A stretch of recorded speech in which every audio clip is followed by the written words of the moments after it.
절대 무리를 떠나지 말라라는 제목으로 하나님 말씀 증거하도록 하겠습니다. 우리 동물의 왕국 이런 거를 보면은 그 탄자니아의 세렝게티 그 대평원이 있지 않습니까? 거기에 생생한 다큐멘터리가 있습니다. 서로 약육강식이죠. 먹고 먹히는 일들이 많이 벌어집니다. 양하고 비슷하게 생긴 누라는 그 영양이 있습니다. 보통 떼로 몰려다닙니다. 그러면 누도 속도가 있고 또 뿔이 있기 때문에 맹수들도 쉽게 접근하지는 못합니다. 그런데 그 중에 그 한 마리가 이렇게 떨어져 나갑니다. 호기심 때문에 떨어져 나가는지 아니면 뭐 아빠나 엄마에 대한 반항심 때문에 떨어져 나가는지 홀로 떨어져 나갑니다. 그러면 반드시 맹수의 공격이 있게 된다는 것입니다. 그 해설자가 이렇게 얘기를 합니다. 내가 만약에 누라는 영장에게 말을 전달할 수 있다 그러면은 이 한마디 꼭 해주고 싶다고. 절대 무리를 떠나지 말라. 자기가 여러 차례 이렇게 해설을 했었는데 무리를 떠난 누 중에서 맹수들로부터 공격당하지 않는 것을 본 적이 없다. 그러니까 100% 죽는다는 거죠. 저는 그 얘기를 들을 때 교회가 생각이 났습니다. 우리 성도들도 마찬가지입니다. 이 교회라는 공동체, 이 무리를 떠나면은 이 맹수 같은 사탄의 공격에 살아남을 수가 없다라는 것입니다. 우리 찬송가 277장 보면은 양떼를 떠나서 길 잃어버린 나, 그 찬양이 생각이 나더라고요. 양떼를 떠나면 길 잃어버리고 목자의 음성 싫어서 먼 길로 나가면 죽게 된다라는 것입니다. 보통 교회를 떠나는 사람, 이 공동체를 떠나는 사람들의 이유를 들어보면 여러 가지 이유들이 있습니다. 제가 기억나는 게 어떤 사람 이런 사람이 있습니다. 레저와 지방에 있는 교회를 살리겠다라는 명분 두 가지가 손을 잡았습니다. 이분 굉장히 믿음도 있고 의식도 있는 성도입니다. 근데 이렇게 생각하는 거예요. 요즘에 주 5일 근무고 또 주말에 시간도 되니까 한 주는 전라도 쪽에 가고 한 주는 경상도 쪽에 가고 한 주는 제주도 가가지고 거기서 레저도 즐기고 또 주일에는 거기 있는 교회를 가겠다라는 거예요. 그리고 마지막 주에는 11조를 그 마지막 가는 교회에다가 드리겠다. 제가 옛날 했던 설교가 또 기억나는가 봐요. 최경주 선수가 그 이렇게 골프에서 상금 받으면은 그 상금 받은 도시에 이렇게 헌금을 하거든요. 11조를. 그러니까 예를 들어서 10억을 받았다 그러면 1억을 거기 있는 교회에 하는 거예요. 그래서 소니 오픈이 있을 때가 하와이거든요. 그래서 하와이 어떤 교회에서 1억을 헌금해가지고 깜짝 뒤집어지고 막 그랬던 적도 있었거든요. 뭐 그런 걸 들었는가 봐요. 그래서 이렇게 하겠다라는 얘기를 했습니다. 대단히 멋진 시도같이 보이고 아름다워 보입니다. 근데 그 형제 가정 지금 교회 안 다닙니다. 몇 번 그렇게 하다가 나중에는 신앙 다 팔아먹고 어려워지더라는 거예요. 무리를 떠난 그 누라는 영향이 무슨 생각을 했겠어요? 나는 건강하다. 나는 판단력이 옳다. 그렇지만 맹수의 덮침이 뭔지를 잘 모르는 거예요. 악한 마귀가 놔두지 않습니다. 결국은 믿음 다 버리고 위기 가운데 놓인 마지막 소식을 들었습니다. 또 하나 우리가 예배를 떠나고 이 교회를 떠나는 이유가 뭐냐면 IT 기술의 발달 때문에 그렇습니다. 인터넷이라든지 유튜브 언제든지 클릭 한 번으로 뛰어난 설교, 전 세계에 있는 설교를 다 만날 수 있습니다. 그래서 많은 사람들이 설교 듣는 것이 예배고 설교 듣는 것이 신앙이라고 생각을 합니다. 그렇지 않습니다. 이 교회가 에클레시아라는 뜻이 뭐냐면 구별된 사람들의 모임입니다. 그래서 교회는 건물이 아니고 사람입니다. 그러니까 사람이 모인 게 교회예요. 그래서 사람이 모이지 않으면 그건 교회라고 말할 수 없다라는 것입니다. 같이 모여서 예배를 드리면 현장에서 부어주신 하나님의 은혜가 있습니다. 공동체에 부어주시는 은혜가 있어요. 이거 인터넷 예배 드려가지고는 못 누리잖아요. 그리고 실천의 장이 있어야 됩니다. 교회는 예배에 집중하고 기도에 집중하고 선교에 집중하니까 들은 말씀을 가지고 실천할 수 있는 장이 있잖아요. 그러니까 실천하지 못하면은 사실은 파괴력이 생길 수 없다라는 것입니다. 그 신영복 씨라고 계시지 않습니까? 감옥에 오랫동안 있었던 분. 담론이라는 책이 있는데 거기 이런 얘기가 나와요. 이론과 실천이 통일돼야 된다. 그러면서 한 발 걸음. 옛날에 우리 어렸을 때는 한 발 걸음이라고 깽깽이라 그랬는데 한 발로 뛰는 거 있죠. 한 발 걸음, 뭐 가로치고 깽깽이죠. 그러니까 실천 없는 독서가 그렇다는 거예요. 감옥에서 엄청나게 책을 읽었답니다. 이분 뭐 교수니까 읽기만 했는데 이게 성장이 없더라는 거예요. 기억도 제대로 나지 아니하고. 이유가 뭐냐? 실천이 제거된 구조기 때문에 그렇다. 감옥에서 실천할 수 없잖아요. 그러니까 아무리 읽어도 이게 살이 붙지가 않고 이게 능력이 나타나지 않더라는 것입니다. 그래서 독서와 실천, 깨달음 이것이 이제 순환이 이루어져야 우리 변증법이라 그러죠. 그죠? 그래서 정반합에 이렇게 성장이 있는 건데 이 독서만 있고 실천이 없으니까 깨달음도 없고 성장도 없더라는 거예요. 그래서 교도소 안에서 감옥 안에서 이렇게 재미로 한번 장난을 쳐봤다는 거예요. 어떤 젊은 사람, 가장 젊고 빠른 젊은이는 외발로 뛰게 만들고 깽깽이 한 발로 그리고 나이 들고 그 쇠약한 노인 하나님께서는 두 다리로 뛰게 만들었다고. 누가 이기겠습니까? 상상을 할 때는 너무 연로하시기 때문에 노인이 질 거라고 생각을 했대요. 근데 실제로 해보니까 두 발로 뛰는 노인이 이기더라는 거예요. 그래서 아무리 젊고 유능하다 할지라도 외발로 뛰어서는, 한 발로 뛰어서는 못 이긴다라는 것입니다. 그러니까 무슨 얘기죠? 듣기만 해가지고는 깽깽이 신앙이에요. 그거 절대로 뛰지 못한다라는 것입니다. 그래서 감옥에서 무슨 생각을 해요? 실천이 부족하니까 독서는 좀 중단하고, 독서는 과거같이 많이 하지 않고 주변에 있는 사람들의 이야기를 들었다는 거예요. 그들의 삶의 이야기. 왜냐? 실천을 못하니까 다른 사람의 삶의 이야기를 통해서 간접적인 실천을 경험하려고. 그 일종의 과거의 실천이고 타인의 실천 아닙니까? 그래도 목발을 짚은 것 같이 독서에 힘을 얻게 되더라는 거예요. 우리는 감옥에 갇혀 있지는 않지 않습니까? 그런데 감옥에 갇힌 사람과 똑같은 행동들을 하고 있다는 거예요. 왜 그렇죠? 듣기만 하면 다 된다. 실천이 제거된 듣기, 이런 거는요 외발 신앙이고, 이거는 감옥에서의 그 깨달음하고 거의 비슷하다라는 거예요. 전진이 있을 수 없다라는 것입니다. 그래서 많은 사람들이 신앙이 생각보다도 무너지게 된다는 것입니다. 그래서 생각이 현실에서 유리된 거, 실천이 없는 그런 거를 공상이라 그러죠.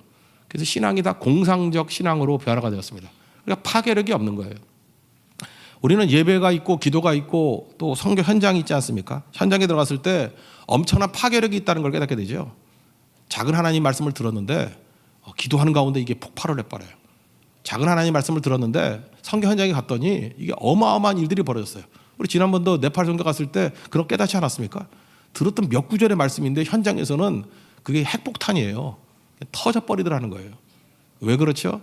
이 말씀과 실천이 만났기 때문에 그렇다는 것입니다.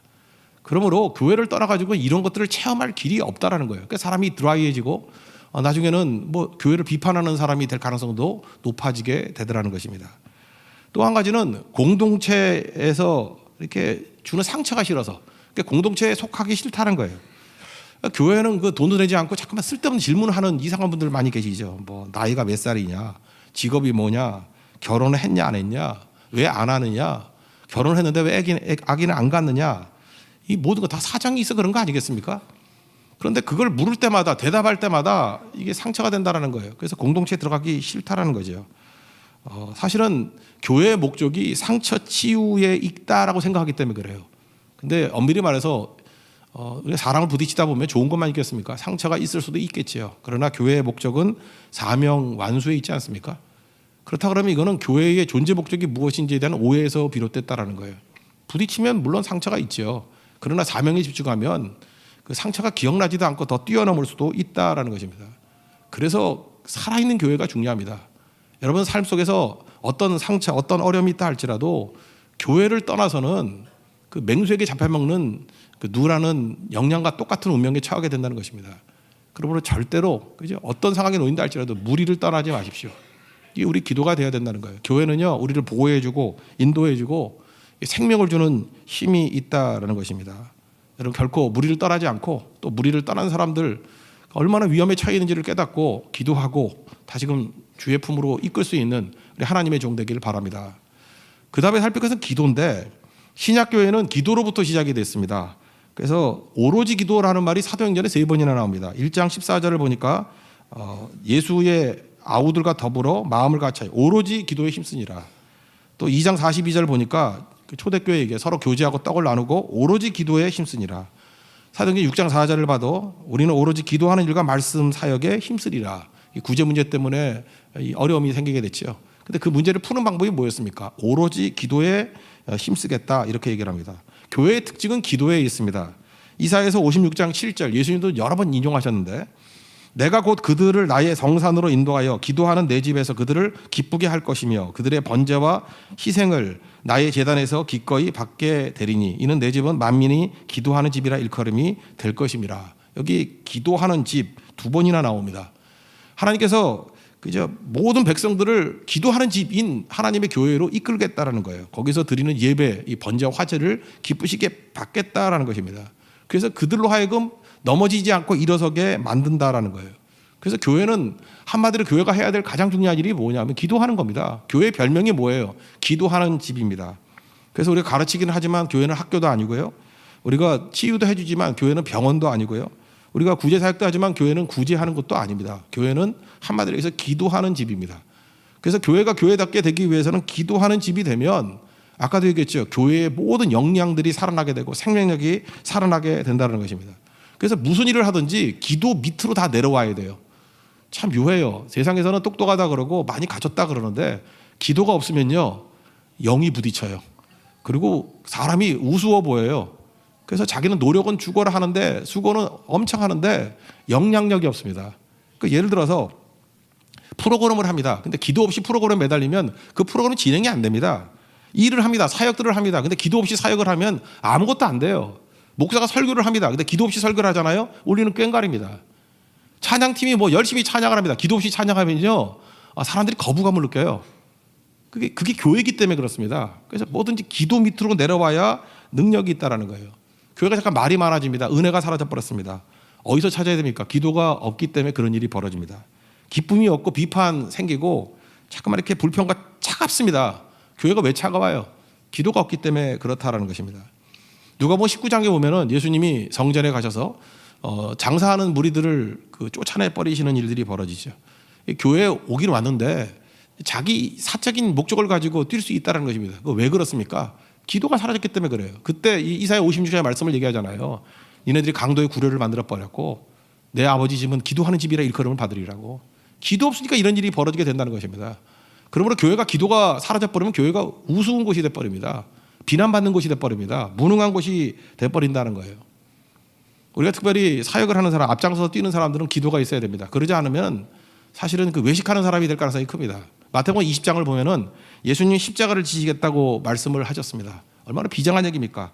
예수님이 십자가 지신다. 이제 사형 선고 받는다. 여기서 누가 배신할 것이다. 그리고 난 죽게 될 것이다. 뭐 이렇게 말씀을 하신다는 거예요. 근데 갑자기 세베대의 아내, 그러니까 요한과 야고보의 엄마가 나와가지고 엉뚱한 얘기를 합니다. 지금 예수님은 지금 십자가 지신다고 비장한 얘기를 하고 계시는데 예수님이 뭐 왕이 되시면은 내 아들 둘이 있는데 하나는 오른편에 하나는 왼편에 청탁하고 있습니다. 근데 잘 보세요. 지금 중요한 일이 하나님의 교회 일들을 한다 그러는데 이 아줌마가 기도가 없어요. 그러니까 치맛바람 가지고 지금 엉뚱한 얘기를 하는 거죠. 막판에 자리라도 확보해야 된다. 그러면서 자기 이익을 들고 나가지 않습니까? 한번 생각을 해보세요. 근데 그 태도가 무릎 꿇고 엎드렸대요. 여러분, 우리는 그 사람이 어떤 일을 하는지에 대한 관심이 없고 그 사람이 태도에 너무 관심이 많은 것 같아요. 일단 무릎 꿇고 엎드렸어요. 되게 겸손해 보이죠. 그리고 항복의 의미 아닙니까? 굉장히 예의 바르고. 우리가 많은 사람이 그래요. 조금 예수를 믿고 이렇게 교회 생활을 하다 보면 겸손해 보여요. 그리고 굉장히 예의 발라 보입니다. 근데 그 속에 들어가면 욕심이에요. 욕심이라고요. 이게 얼마나 엉터리입니까? 우리가 중요한 게 뭐예요? 요한복음 10장에 보면은 싹군과 선한 목자가 나옵니다. 싹군은 자기 이익을 위해 뛴다는 거예요. 싹군이 이게 껄렁껄렁해 보이는 게 아닙니다. 굉장히 겸손해 보이고 예의 바라 보이는 싹군 되게 많아요. 뭐 말끝마다 주의 영광 그러고 뭐 하나님의 뜻을 위해서 이렇게 말은 합니다. 말은 하고 굉장히 겸손하고 그리고 걸음걸이도 아장아장 걷는 게 진짜 뭐 크리스찬답게 걸어요. 목소리도 천천히 하고 관상이 크리스찬이에요. 관상이. 근데 하는 행동들을 보면요 전부 다 자기 이익이에요. 그걸 뭐라 그러는지 싹군이라 그래요. 반면에 선한 목자는 외형을 위해서 따지는 게 아니에요. 그에게는 양떼를 위해서 생명을 버리는 일이 있다는 것입니다. 희생이 있다는 거예요. 우리가 선한 목자로 부르심을 입었습니다. 그럼 왜 싹군이 되죠? 기도가 사라져버리면 인간이 이렇게 우스운 존재 돼버린다는 거예요. 그래서 특별히 목사가 더 그렇고 우리 모든 성도들 앞에서 뛰는 사람들은 기도가 있지 아니하면 여러분 싹군 됩니다. 이거 멀리 있는 얘기 아니에요. 그래서 날마다 이게 내 이익이라 그러면 그 십자가 못 박아 버려야 되고 양떼를 위해서 생명을 버리는 일 거기에 집중하는 일이 있어야 된다는 것입니다. 로마서 15장 1절에 보면은 믿음이 강한 우리는 마땅히 믿음이 연약한 자를 도와야 된다. 약점을 담당해야 된다. 이런 말씀이 나옵니다. 그럼 믿음이 약한 사람에게 제일 약한 게 뭘까요? 기도가 없잖아요. 기도 못 하잖아요. 그래서 중보기도하는 그런 일을 꼭 해야 된다는 것입니다. 그래서 리더나 간사들, 목사 꼭 해야 될 일이 뭐냐? 이게 뭐 자기만의 기도가 아니라요. 양떼를 위해서 중보기도 해줘야 된다고요. 기도 못하는 사람들 아니에요. 그러니까 기도가 얼마나 많아야 됩니까? 근데 기도 시간은 보이지도 않고 계속해서 이게 고개 쳐들고 돌아만 다닌다 그러면 그 싹군이에요, 싹군. 싹군이라기보다는 싹군이 될 수밖에 없는 거죠. 그러니까 교회는 무조건 기도가 있어야 된다는 것입니다. 저는 여러 가지 기도를 다 해보고 싶습니다.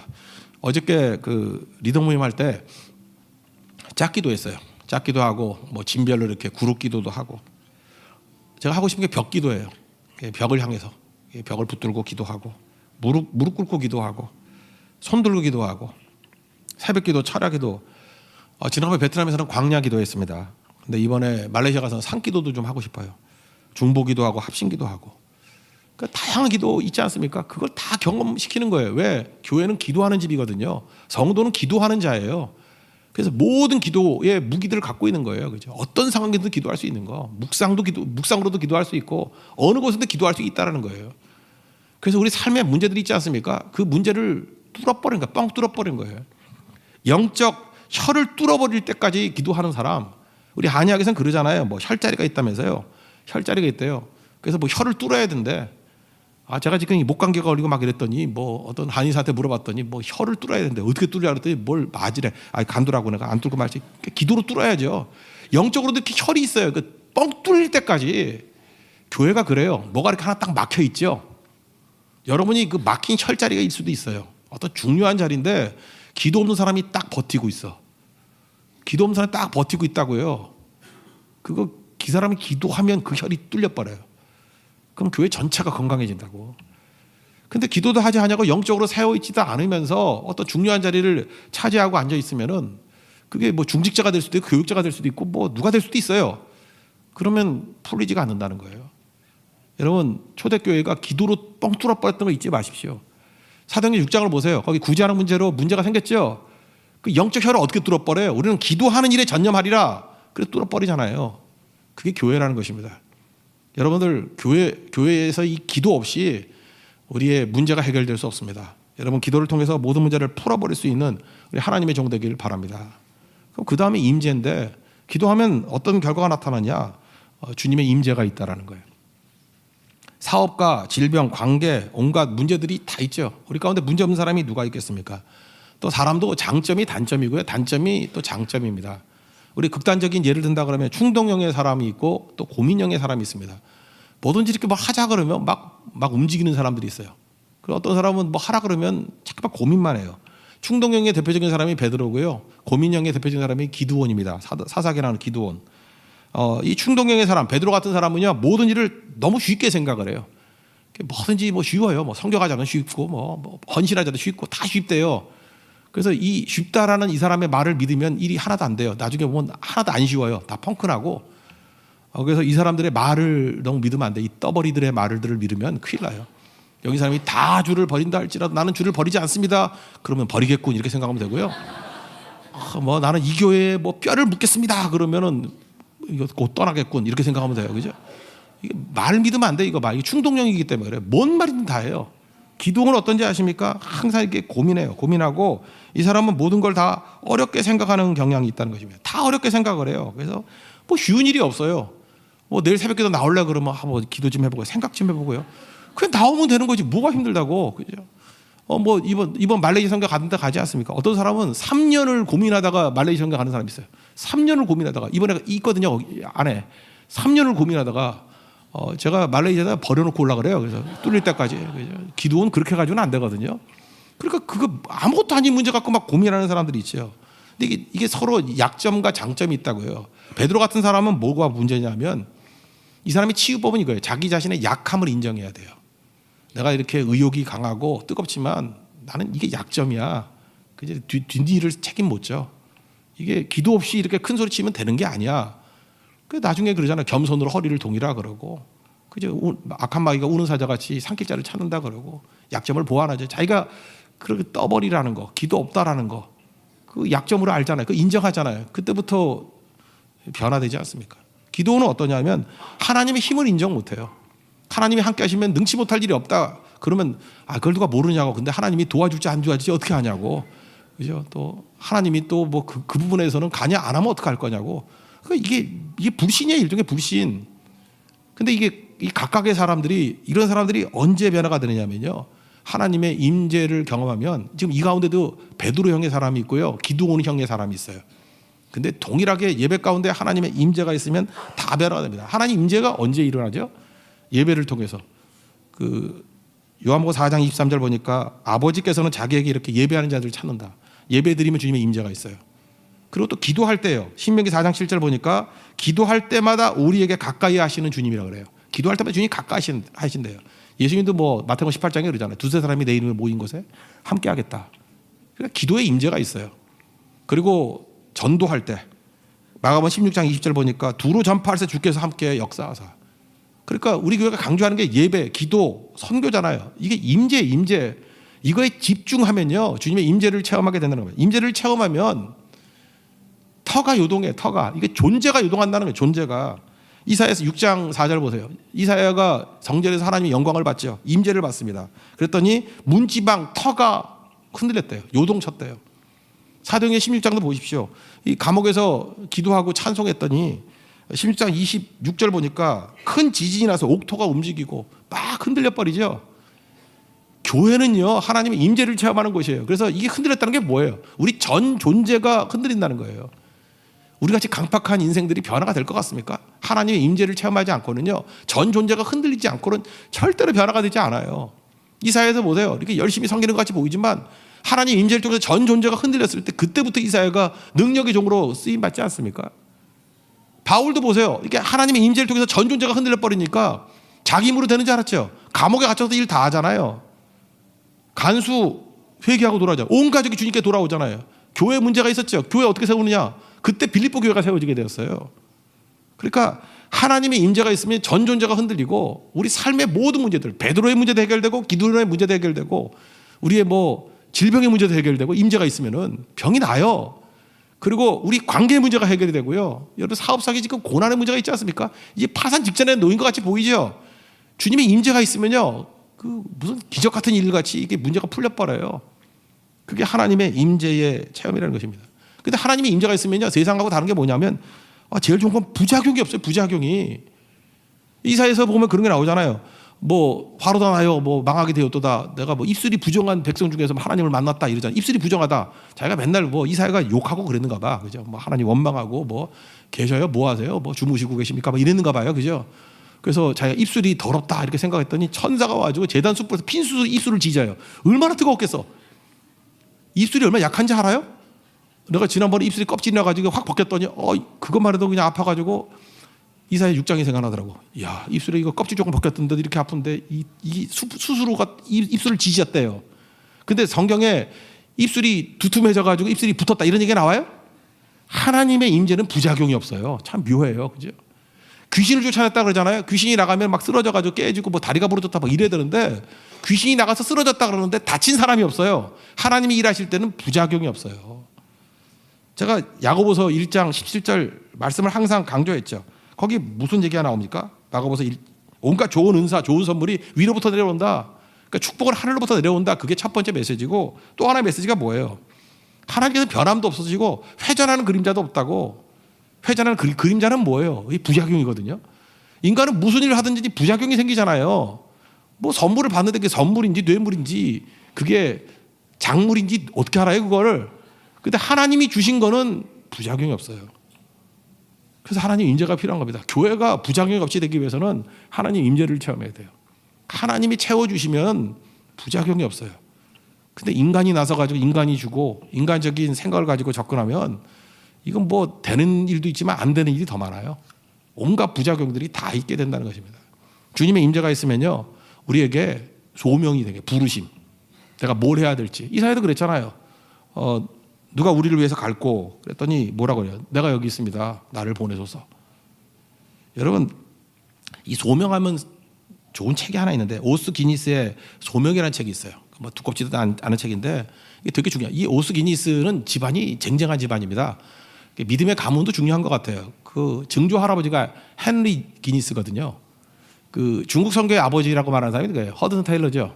허든 테일러가 중국 선교를 했고 중국 선교에 관한 모든 일들을 이렇게 뒷받침해준 영국에서 사역을 했던 사람이 헨리 기니스예요. 그래서 허든 테일러 가문하고 기니스 가문하고는 이게 거의 혈맹이에요, 혈맹. 그죠? 복음의 혈맹. 우리도 내일부터 오늘 말레이시아 떠나잖아요. 떠난 사람은 허든 테일러예요. 그리고 남아가지고 후원해주고 기도해주는 사람이 헨리 기니스. 근데 우린 보내놨는데 헨리 기니스가 아니라 그냥 기어다니는 사람들이 아무도 기도를 안 해. 그럼 죽는 거죠. 그 증손자인 그 오스 기니스 그 소명이라는 책, 기가 막힌 책이에요. 이 믿음의 가문에서 나오는 어떤 파워 같은 게 느껴요. 이게 온도가 느껴져요. 하나님의 부르심은 지렛대래요. 아르키메데스의 지렛대와 같다고. 아르키메데스가 이런 얘기를 했죠. 나에게 충분한 길의 지렛대를 주면은 지구도 옮길 수 있다고. 이 사람이 이렇게 얘기를 해요. 하나님의 임재와 임재를 통한 소명은 왜 그게 능력이냐? 사도행전 1장 8절에 나오는 오직 성령이 너에게 임하시면 권능을 받고, 그 권능이 뭐하고 똑같은 거냐면은 내가 아무것도 아닌 작은 힘을 내리는데 하나님께서 그 소명을 지렛대로 사용한다는 거예요. 그래서 나는 작은 걸 드렸는데 결과는 엄청난 걸 들어 올리고 뒤집어 버린다는 거예요. 여러분, 우리 성도도 하나님께서 이 부르심이 지렛대로 사용한다 그러면, 여러분, 우리가 가서 뭐 한 56명이 갔거든요. 56명이 가가지고 일주일 동안 사역해서 뭐가 변화될 것 같이 보여요. 근데 이 소명에는 지렛대 능력이 있거든요. 몇 번 하는 일들을 가지고 말레이시아 운명이 바뀌어버린다니까요. 여러분 믿습니까? 이게 능력이에요, 능력. 그래서 권능이라는 게 이런 거라는 거예요. 하나님이 지렛대로 사용하는 능력이다, 이렇게 말씀을 하고 있어요. 오순절에 120명밖에 안 모였잖아요. 그들이 모여서 기도할 때 영적인 지렛대잖아요. 바람이 불고 불이 임하고 wind on fire, 불 붙은 바람이 막 불어 당기지 않습니까? 그게 하나님께서 일하시는 길이라는 거예요. 그래서 교회는 임재가 있어야 됩니다. 오늘도 이 시간에 하나님의 임재를 통해서 여러분의 삶의 문제 다양하지만 다 해결돼요. 그게 임재의 능력이에요. 여러분, 그런 능력이 임하는 하나님 종 되길 바랍니다. 오늘 세 가지 살폈죠. 교회입니다. 교회 떠나면 안 됩니다. 물이 떠나면 죽어요. 누라는 영향하고 똑같습니다. 보호해주고 인도해주고 우리에게 생명을 줍니다. 교회는 기도가 있어야 됩니다. 기도 없으면요, 이거 싹군데요, 다 가짜 돼버린다고요. 무슨 일을 맡았든지 다양한 형태의 기도에 여러분의 인생을 잠기십시오. 기도에 잠기게 될 때 능력이 임하게 된다는 거예요. 주님이 임재하면 삶 전체가 다 요동칩니다. 세상이 뒤집혀 버립니다. Upside down the world. 세상이 뒤집혀 버립니다. 이게 교회입니다. 이런 능력을 체험할 수 있는 하나님의 종 되기를 축원합니다. 자리에서 일어나겠습니다. 우리 함께 기도에 찬양하겠습니다.